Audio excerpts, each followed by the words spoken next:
setup. Secondly, explaining why your personal enjoyment of your career will be better if you're writing optimistic stories. And thirdly, explaining why you're more likely to achieve commercial success.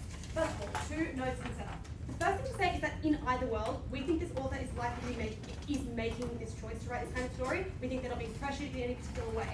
And the reason that this setup is important is just that it precludes both teams from running arguments to the effect of this expression will not be sincere. We think queer people obviously have varied experiences. Obviously, they have experiences of suffering and sadness, but equally, they have families, they have communities, they have also experiences of happiness. This is a choice to write about those parts of your life and those parts of expression.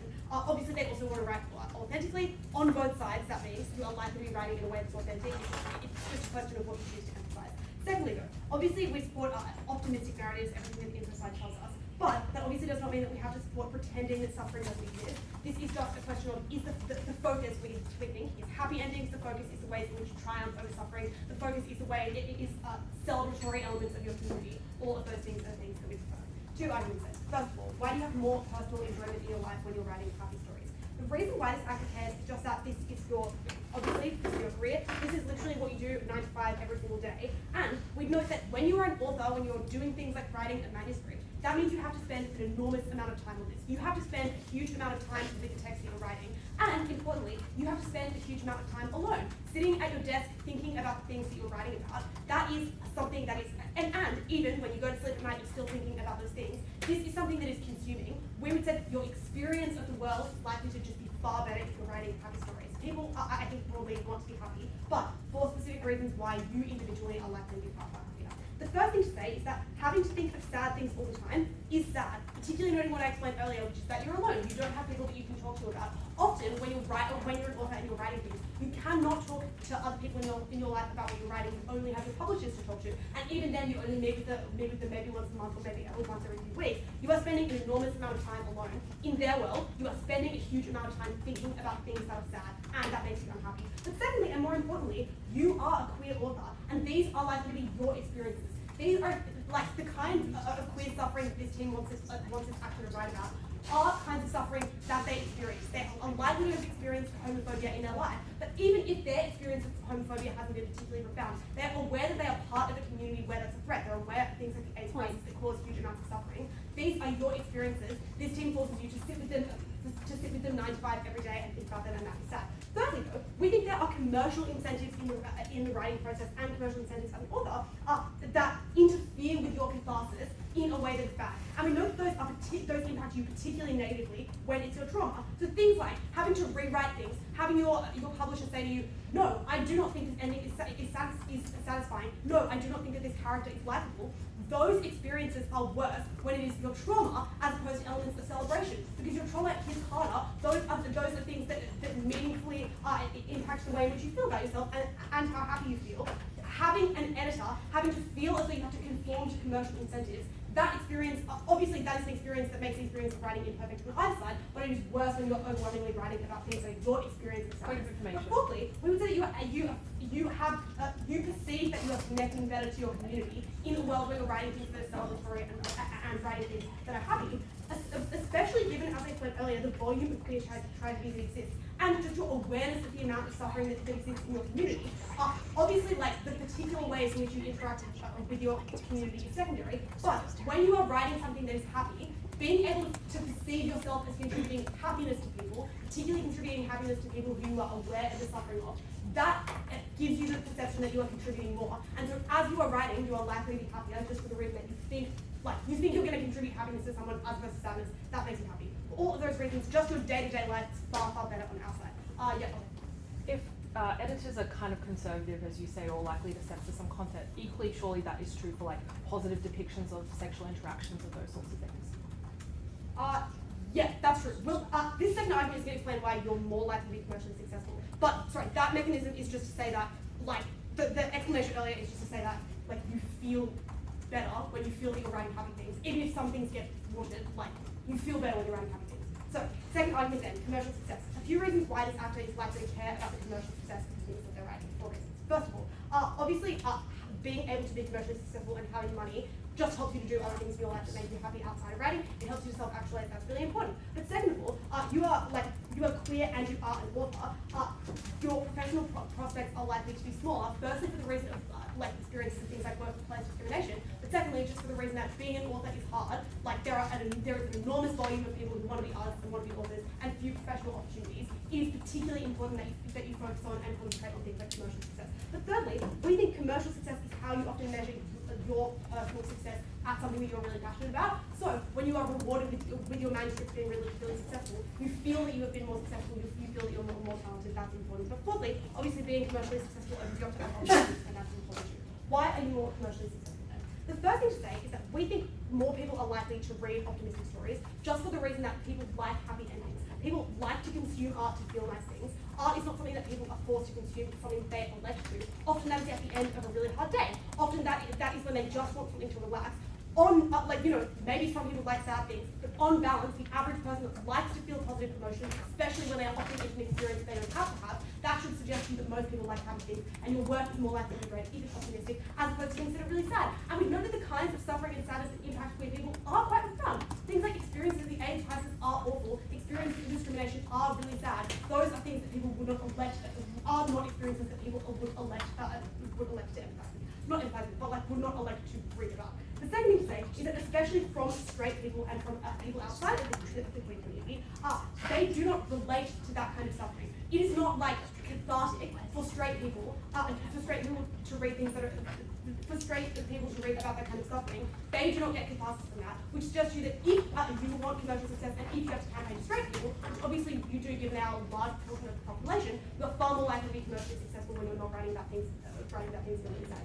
Thirdly, though, we think you are more likely to get readership from the queer community. Just because you are a point of difference, there is an enormous volume of sad queer stories historically, and so now you are likely to be a point of difference. I guess two sort of more structural reasons as to why the volume of queer tragedy is higher. The first is that a lot of queer art movements were born in times where the focus needed to be campaigning, it needed to be drawing awareness to suffering. So that's things like New Queer Cinema, which arose during the AIDS crisis. The focus was campaigning and showing that suffering exists, which means people made a lot more of that kind of art. But second of all, there were just an enormous amount of tropes or production codes which prohibited publishing houses from publishing work that had queer people happily ending up together, or had films where queer people were on screen kissing and were not killed off in the end. Those things existed, which means the volume of queer tragedy is larger, and that just means that you have more capacity to be a point of difference when you are writing stories that are optimistic. That is the reason why you are more likely to be commercially successful.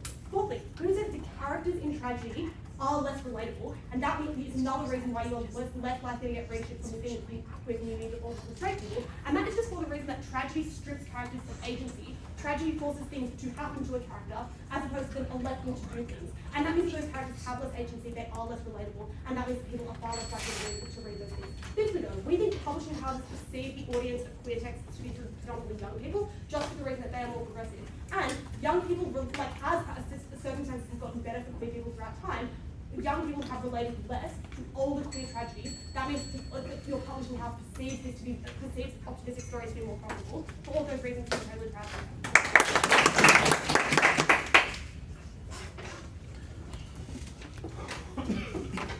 I thank Thus Feminine for the speaking, and now I'd like to invite First Names to join us.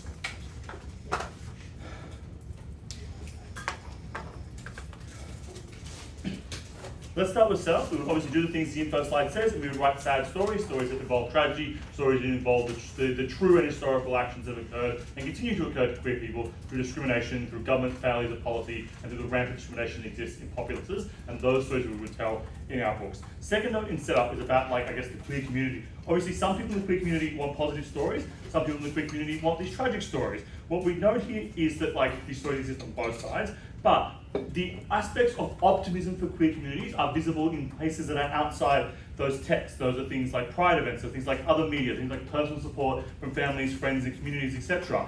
Where you have the difference is that when you have so for people who want the authentic stories, the capacity to access those visions of the world are present, but for those who want to access the more historical or the more meaningful tragic stories, they need authors like this to be able to have that record, then to be able to access and engage with that. I would also note, secondly, that when you have romance stories, those things that end with positive outcomes that say everything's happy at the end of the day, those are so much more abstractable from your own lived experience and reality in lots of cases that it is harder to connect with those than it is with tragic stories. So whether or not the group that wants tragic or optimism is the majority or the minority, the question in the debate is that like the groups that want optimism can access it in other areas. They don't explicitly need these books to do it. We provide a unique benefit here. The next thing I want to do in setup is talk a bit more about the author and describe them. I think we largely agree with what Kat had to say here, but a few extra notes. The first thing about the author is to say they're likely to be quite embedded in queer literature and the queer canon. They've likely consumed a lot of the queer canon and have appreciated that, and that is, unfortunately, for whatever reason, a very largely sad canon,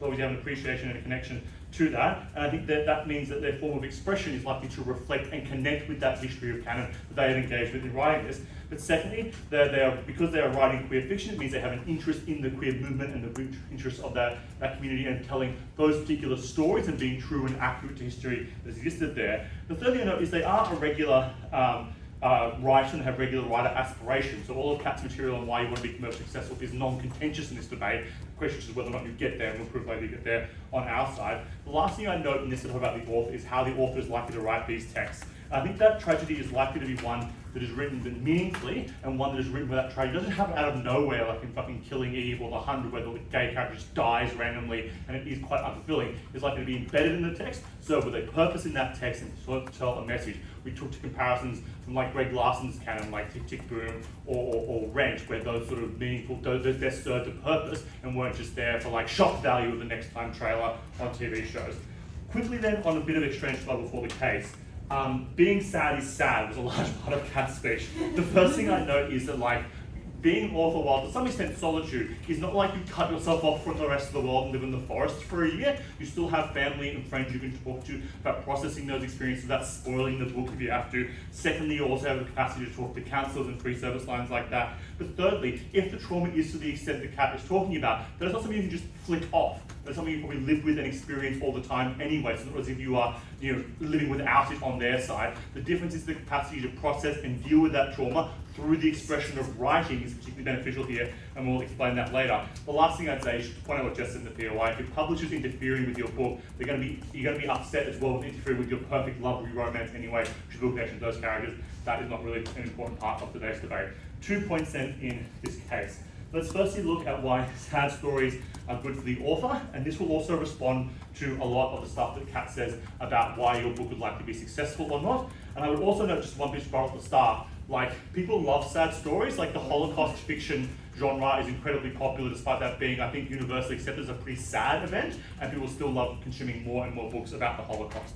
So, I think the first thing to note here about why this book is likely to be successful or better for you as an author, firstly, writing a sad story presents you as being a proficient, complex, and talented writer because the experiences, the emotions, and the story you have to tell when you're telling complex tragedy to make it meaningful, to make it connect with someone, is perceived with a high degree of prestige. It's seen as a lot more serious, and you're taken a lot more seriously and given credibility as an author because of the complexity and the interest of the story that you're having to tell. So you get more respect from that, and you're seen in a better way. Secondly, the problem with romance novels is it's just like couple meets, they have very happy experiences, there's a mild conflict in the middle, and they get happy at the end again. That is often written off, for better or for worse, for agnostic as to the value of romance novels, but those things are likely to be just written off as like the cheap paperbacks you buy in your news agency and throw away in the train because they have a less prestige and a lesser value as text because they achieve one of a million romance novels. The third thing I'd say is also sad stories make great adaptations, particularly into movies.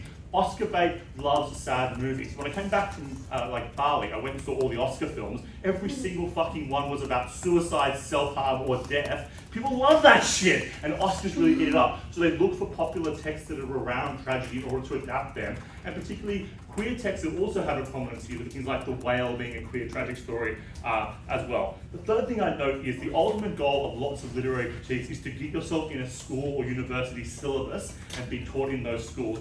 That's and books that are complex, that are tragic, that intersect with real historical events are massively popular in syllabuses. See the way in which the Holocaust is studied throughout school, see the way in which I was going to say other war texts as well are also studied, because that means you get considered to be part of the canon, the official book that you must read before you die. You also make a lot of money because schools keep printing books because kids keep stealing them or defacing them. The third thing I'd say, I've already done the adaptation point, but I just have more examples written here. Things like Moonlight and Milk are also examples of how queer adaptations that are tragedies have made quite successful movies and have made those authors a lot of money. The last thing I note here is, and in terms of their success, is that books that are like, if you're trying to tell a romance story, you want to be authentic and talk about the passion and the experience and the sexual experience you will have, they're more likely to get censored or banned because of the extra, for want of better phrasing, ickiness that is experienced by conservative communities around queer couples engaged in that behaviour. So you either have to write the most bland, vanilla sex love story, or your book just gets censored and no one reads it because it's too outrageous and too outlandish. A tragedy at least has those tragic elements to it, which make it a more complex, prestigious text, which is likely to overcome those elements. The second half of this argument then is about why it is good for self-expression of the author to write these sad texts, and this is where we respond to Kat's material on happiness and self-expression as well. The premise is that you have likely experienced a lot of this trauma that you're writing into. That is unfortunately a common experience for lots of queer people who have faced that discrimination, who have lingering memories of the context of the Reagan era and things like that. Ooh, 7 minutes. And what happens is that when you write this story, that has the capacity for you to access catharsis and to process through the grief and the trauma that exists there. And that also leads to you writing a better book because it's a more authentic story. So to some extent, writing a happy story gives you some validation as well. But being able to engage with the trauma is particularly important. One of the often problems that people, trauma victims, face is the capacity to verbalize and express exactly what they went through, how it made them feel, and the consequences of how people around them. Being able to write that through a text, through other characters that aren't exactly you but represent you, is a much greater way for you to be able to express and process through that. But secondly, when people start to feel sympathy for that character, that is when you start to feel validated yourself. The last thing I want to look at then is how the audience engages in these texts, and more engaging in queer history. Because the reality is that people, the majority of people, when they engage in an understanding of history, do it through pop culture. No one goes and reads history textbooks on Indigenous culture. No one goes and reads history textbooks on queer experiences during the AIDS epidemic. We engage that through things like pop culture. So when you write books that tell those experiences, you fill gaps in the canon. There are not enough stories that express the experiences of being a queer man in the 80s when Ray was up there saying you were the problem. So that is how we generate sympathy, understanding, and knowledge, which pushes more to social change that we'll cover later in our case. At the end of this debate, we think that we tell better stories, and that's better for you as the author, we propose. All right, thanks first name. Now for second half.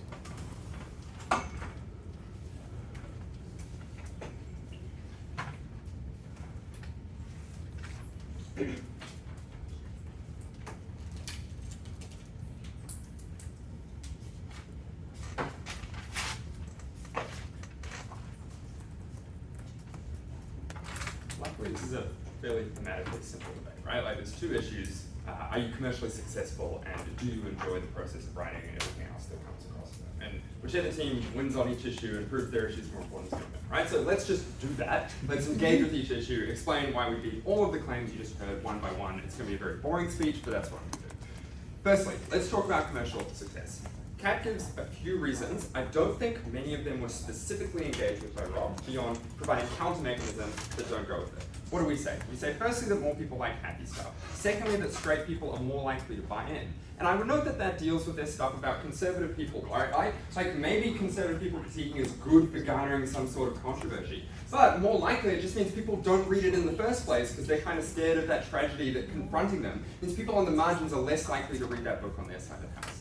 The third thing that Cat tells you, and this is what they don't engage with, is the fact that tragedy is an overdone trope. And in fact, they accept that, right? Like I say, the queer meta is overdone, right? Things like the Hays Code, things like the bury your gays trope have meant that this is something that people already are sick of, right? Like, and maybe you're doing this tragedy in a much more nuanced way than they're used to, but it's unclear why audiences would know that before they read the book and before they make the decision to purchase your book. To them, it simply seems like you're just doing another queer tragedy. It's unclear what your point of difference is there. Obviously, there are some things that could be new, and you could put your own spin on it, but we're suggesting there are more ways you could do that on our side of the house. The final point, which admittedly came out late in the speech, so let me develop a little bit more, was about how publishing houses operate in selecting who they choose to be their author, who they're paying to publish their works, which is important for you, right? Because before you even get to audiences, you need to get approved for publishing houses. Publishing houses have this idea that the gay community is overwhelmingly youthful, right? That's because, often events like Mardi Gras are geared towards the youth. Often they're more prominent in social discourse around LGBT issues, right? But youth people, publishing houses also feel like young people like optimistic stories, right? Like teen romances and things that they're gonna enjoy. It's harder for them to get with the sorts of tragedies that you might be posing. That means even if this isn't true, right? The actors who are making the decisions which dictate your future think that it is true. You're more likely to get that job on our side of the house. Let's deal with the pushes that Rob gives. I have 6 to deal with. The first was, happy stuff exists elsewhere. 2 responses. Firstly, so do tragedies, right? Like, there's a million other tragedies you could watch elsewhere. But secondly, happy stuff with the LGBT spin on it is probably more likely to be new as well, right? Like, it was unclear why that wasn't entirely symmetric. Second push for Rob. Queer people can't relate to happy stories. Cat preempts this, right? Like, I think it's kind of offensive, right? Like to say that just because you're gay, you don't have the ability to relate to these sort of happy narratives. And look, at your best, maybe they are more discriminated against, maybe they have less happy experiences that you can relate to. Maybe their teen romance was more likely to end in disaster. But people still have a few experiences that they can select and relate to. It's unclear why they necessarily have to be shoehorned into the stereotypes and the fact that they are typically people who have less of a happy experience. Thirdly, they say, well, people love Holocaust stories, so clearly there is an appetite for sadness. The problem with this is it was entirely asserted, right? Like, people also like Harry Potter. It was unclear why Holocaust stories, why any reason why that was the case that people like Holocaust stories. Yeah. Maybe they like Harry Potter too, but the fact that there are immensely popular genres of sad literature shows that your assertion that people don't like to read sad things is just untrue. A few things. Firstly, given the analysis that this is a trope, right, that you're already playing into, this is not going to develop the genre, it's unclear why people want more of it. But secondly, I just think the fact that there are some commercially successful sad genres does not preclude our analysis that they are generally smaller than the amount of happy commercially successful genres. Like, you are an author, this is your one shot to make it big. Of course you're going to try and maximize your chance to try and get as much success as possible. The fourth push from them, you are seen as more serious. But we would contend that actually it's quite off-putting to have to engage with a serious novel from an author that you don't trust, that you've never read before. It's unclear why a large degree of people would go into that. Maybe some would, right? Like, maybe people enjoy this sort of serious, scratch-your-head fiction, but many of the large mainstream market do not. They prefer a happy story. They'll make them happy when they get home from work and they're super tired on a Thursday night. But, obviously we can also still make it in a nuanced way, right? We don't have to do the most trashy, romance novel ever. You can obviously apply all of your artistic skill to make this a good, happy novel. It was unclear why that ever needed to be true. Fifth, they say that Oscars and movies like sad books and they're more likely to develop into movies. But they just cherry pick a few examples, right? Even Moonlight, you could say, is probably an optimistic view on that character's life. But there's also just queer stories like Love, Simon that get made into movies every single year, right? There is a market for those. They don't even have to be original, right? It's the same copy pasta movie that you make every time. The final thing they say is you have school syllabus, right? School syllabus. Your aim is to make a book that will get put in the school syllabus. But the problem is the chances it's happening is so minute, right? There's so many books that are made. There are so few books that are routinely studied in schools. The chance that any one book, no matter how good it is, makes a school is so tiny that it doesn't weigh on your decision-making calculus when you're making that decision of what book to write. I don't think that mechanism matters. Let's deal with personal enjoyment, because at the end of this, I think you're just overwhelmingly likely to be commercially successful on our side of the house. Even though it's a marginal difference, this debate is going to be won on the margins, right? There's no clear wins and clear slam dunks. That is something that's super important. personal enjoyment. We tell you, it's bad to have to dig up through your personal trauma, but even if it's not your personal trauma, having to go through personal trauma of queer characters that you will empathize with, that you probably have similar experiences to, that is still something that is going to be super draining on you, particularly when commercial incentivized bastardize. 4 pushes from Team Negative. The first is, if your publisher interferes anyway, then that is a symmetric harm. And that came in the POI and then again in first negative speech. But that is not true, right? Kat explains this point. Your publisher is going to interfere anyway. It is going to be annoying anyway. But it is particularly harmful to you as an author when it is your trauma that is having to be rewritten to be a commercially successful narrative. Like maybe it's annoying to have your romance rewritten, but it's not going to be something that really like brings up things that makes you feel like you're absolutely bastardizing something that is super important to you. The second push they'd say is, well, maybe this can help you work through your trauma, right? Maybe this is cathartic, maybe it helps you engage with that. We say maybe this is true for some people, but for most people, this is not the right angle to do that, right? Like they talk about all the sort of counselors and stuff you can go to. Probably better to do that in the first place, rather than rest your entire career on this trauma being successful. Like how do you think it feels when this book doesn't sell, right? And if people say your trauma is invalid, it's not something you're going to sell copies, that is a possibility. We think that's far more demotivating. The third push from Team Negative here is to say that you have consumed the queer canon in the past, so that is something that you are more likely to identify with, something that you feel is going to be more genuine to the narratives that you're portraying. But Rob never mechanizes why you would want to copy that narrative that you've grown up to, rather than develop it, rather than copy what's more predominant in the current world, what people are increasingly moving towards. Presumably as an author, you want to follow trends because that's where you get viewers, but it's also something that is probably a reason that you just feel more fulfilled, because you feel like that is the way that good art is moving. Finally, they give us a bunch of mitigation of maybe you're not that lonely, maybe you can't flick off that trauma on either side of the house. But I would just ask you to check your notes for all the reasons that Kat gives you for having to go and examine that trauma in detail when you do have very little support systems. Like maybe you have some, but generally as an author, you're someone who is vulnerable, you're someone who doesn't have a lot of support. There's something that you need to anticipate that your work will make people happy, and having an optimistic narrative is the best way to achieve that. For all of those reasons, proud to affirm. Alright, thanks, second half. I'm now allowed to invite second name.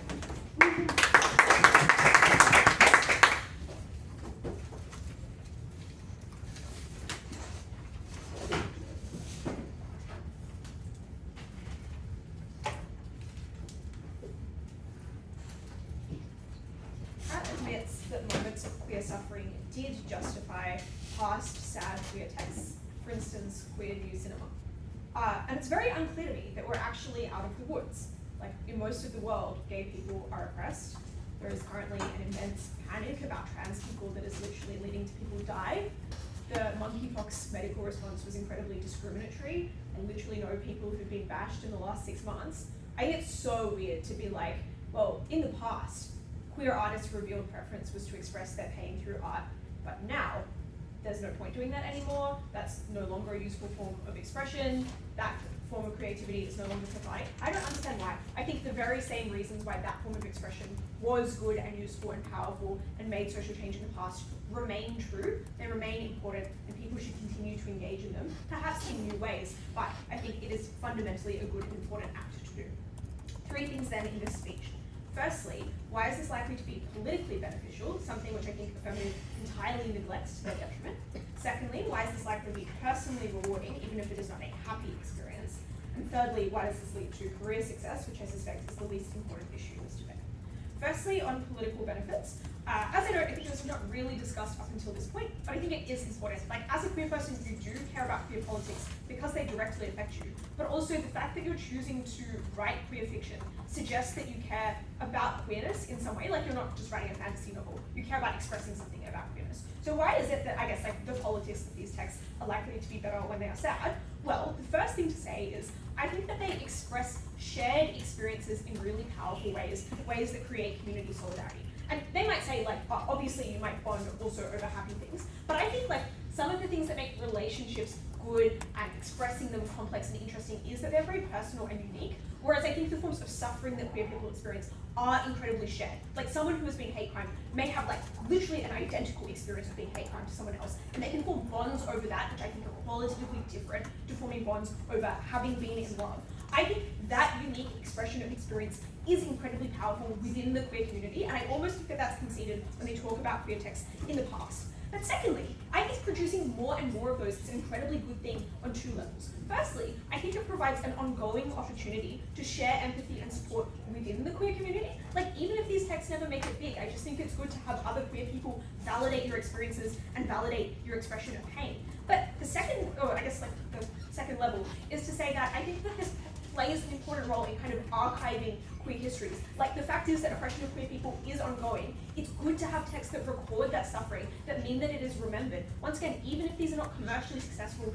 even if not that many people read it, I think it is good to know that the story of your community is kept somewhere. It's in a library, people read it and remember it. That is immensely important. Currently, for people who survived the AIDS crisis, that they put a lot of effort into archiving and recording those stories. I think it will continue to be really important, and it is something that you should do politically. Additionally though, I think that this is also probably your best shot as an artist of persuading, or I guess encouraging, straight people to empathize with you, or cis people. And I think the reason for that, I think there's three reasons for that. The first thing is, I actually think people, like straight or cis people, are less likely to consume these texts, or their texts, for the reason that they probably just really don't relate to like queer romances or to experiences of like gender dysphoria that are just like, you know, you get through it and you're happy. Like, you know, people often want to read happy stories that they relate to because then they can do some wish fulfillment and imagine themselves in those shoes. But uniquely, they're more likely to read tragic stories because stories of sadness or stories that are very emotionally moving, often believed to have something unique about them that isn't just like,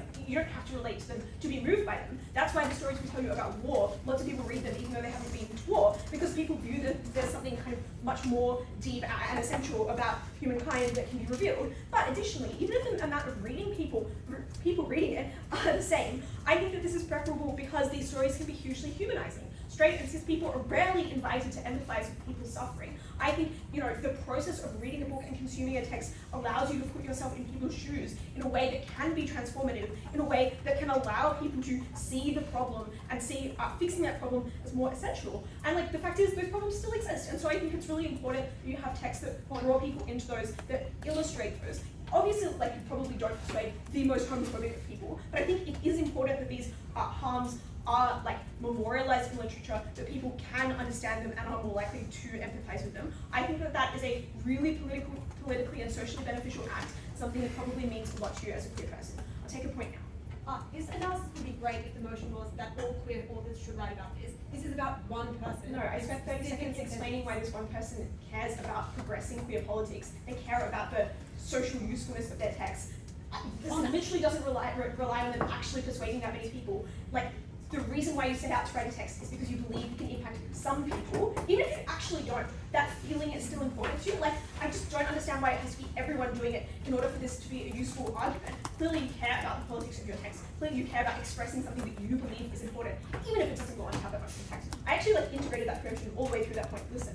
Alright, next up. Personally rewarding, why, I guess it's like not that, why even if it is sad, it's worth doing. Affirmative has two points. The first thing, which I'll delete first, is the idea that where your editor tells you to remove things, it feels painful. A couple of observations here. Firstly, it might also be productive. Like, the process of talking to someone about the way you've expressed some things and changing it and reimagining it could be something which is emotionally, spiritually productive. So I guess you should credit that too. Secondly though, clearly when you're going into writing, you're aware of the fact that your work will be edited. Probably written things that have been edited before. You also know that they might not be bestsellers, and so I think that you're able to approach that in a way which is relatively proactive or sensible. But the third thing to say is, this in theory should be symmetrically true for happy elements of expression. Like, if you're really invested in your happy queer characters, you should feel really angry and sad when the editor tries to erase them. And if it isn't, then we've got a unique benefit of you expressing something which is far more important to you than anything that they talk about. So if this is true, I think there's a benefit for us. Why though is it incredibly cathartic and rewarding to record these stories? The first thing to say is I think putting things into words is in and of itself often empowering. Like, one of the worst things I suppose about being oppressed is that you have a bad feeling that you cannot quite encapsulate, or you do not know how to articulate. I think the process of doing that is clearly very difficult, but it's an important one and it makes your life better as you live. Secondly, I think thinking through creatively can redirect pain. So if your pain allows you to produce something you are proud of and you believe is beautiful, that allows you to feel a lot better about that pain. That's why so many artists make art out of their trauma. Thirdly, where it is seen and understood, I think that feeling visible is incredibly important. important to a lot of people. That is why having that suffering recognized is valuable. And once again, this doesn't have to be a bestseller for that benefit to occur. Oftentimes, even just knowing a few people have understood and been impacted by your work is very important to people. And finally, I just want to note that queer people are surrounded by pain, in either world. Like, you can look at my Twitter feed, you see a lot of bad news all the time. I think that you probably feel sad in either world. It's on our side where you have the tools to process that, to feel better about it, and to feel like you actually have some autonomy in changing it. Finally then, on career success, I think this is the least important, because I actually just don't think that many people become authors expecting to be bestsellers, expecting to have amazing careers. Most importantly, I think you get more esteem on our side of the house, and that is for the reason that maybe it's true you can have complex and interesting and good happy books, but they're often less unique to queer experiences. Like, you can obviously have straight romances that are complex. Uniquely, what queer books can do is express the complexity of queer suffering, express that emotional texture, have queer characters who experience difficulties in really complex and interesting and often quite prestigious ways, express a realism, which I think means a lot to people. Showing those things, I think, is clearly likely to be recognized and respected far more than the counterfactual of relatively saccharine narratives. I think Rob explains why they're likely to be overly simplistic. All of that means you're happier with your work. It gets recognized more on our side of the debate. So proud to be gay.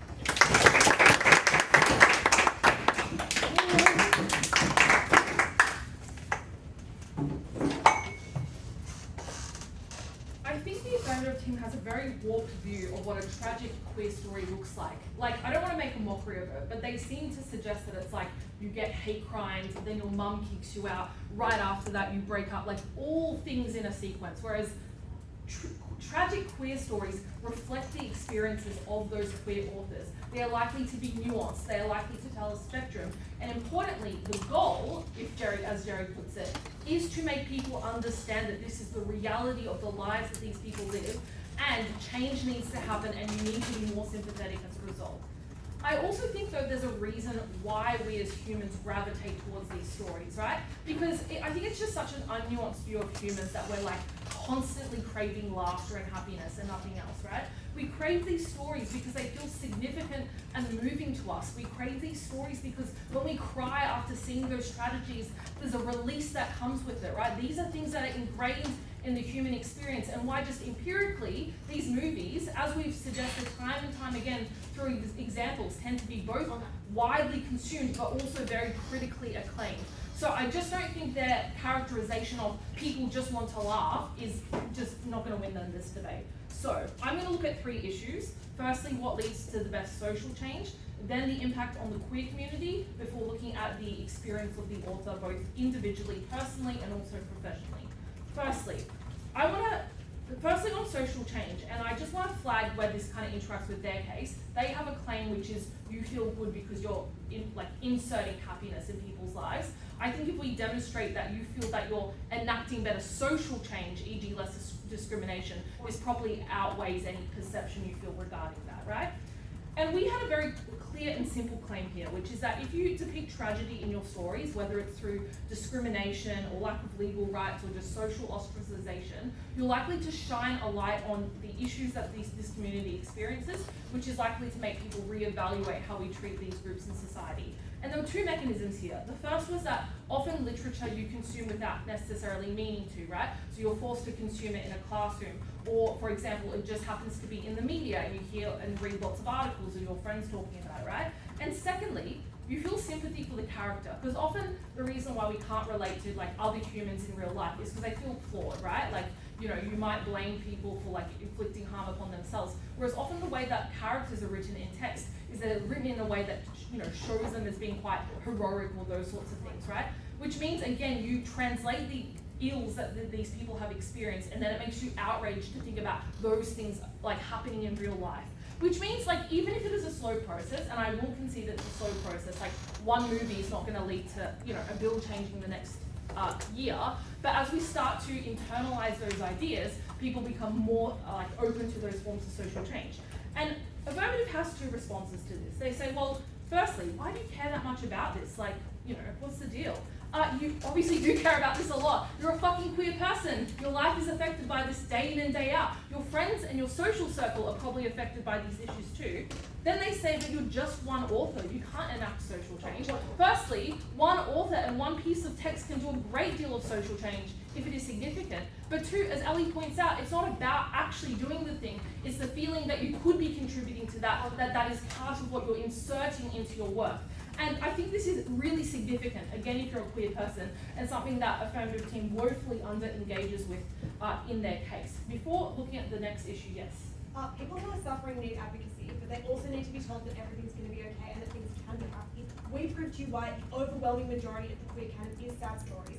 Why is it that you can't write a happy one and be successful and contribute? I just think that you can hear the "it will be okay" message in far better ways in your ordinary life from the people around you, from your family.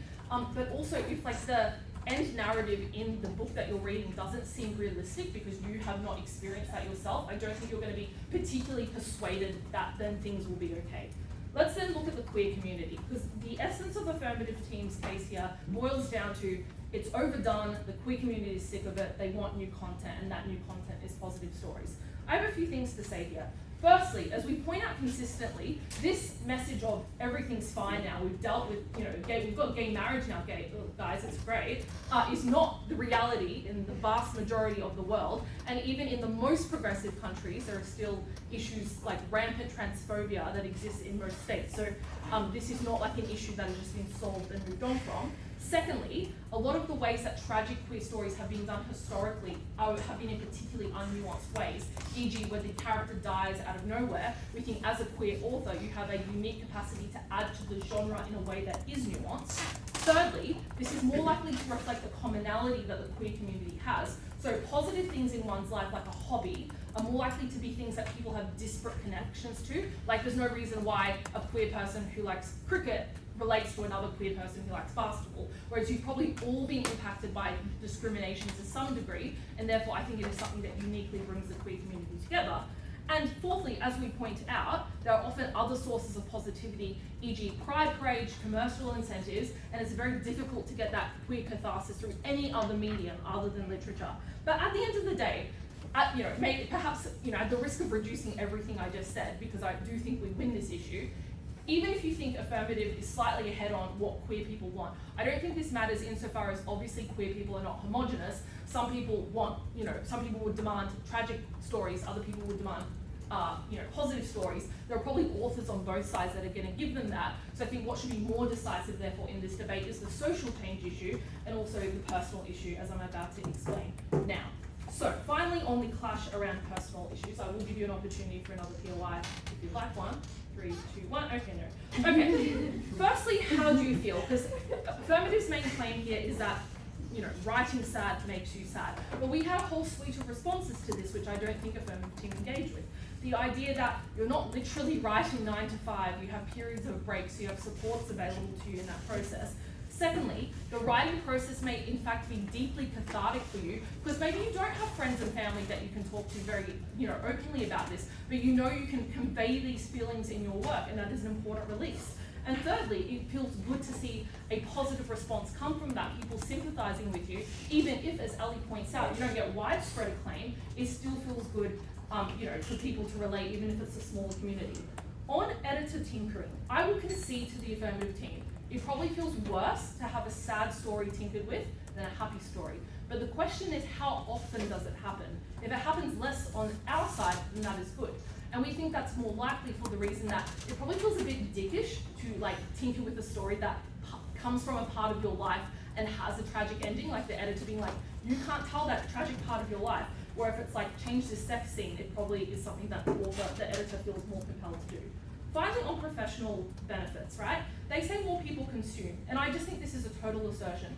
For numerous points of analysis we've provided you, there are lots of people that like watching sad things. People find it, a good release, etc., etc. I don't think that's that decisive. But even if it was, I think that the extent that they win that is minimal, right? Maybe $400,000 in sales versus $500,000 in sales.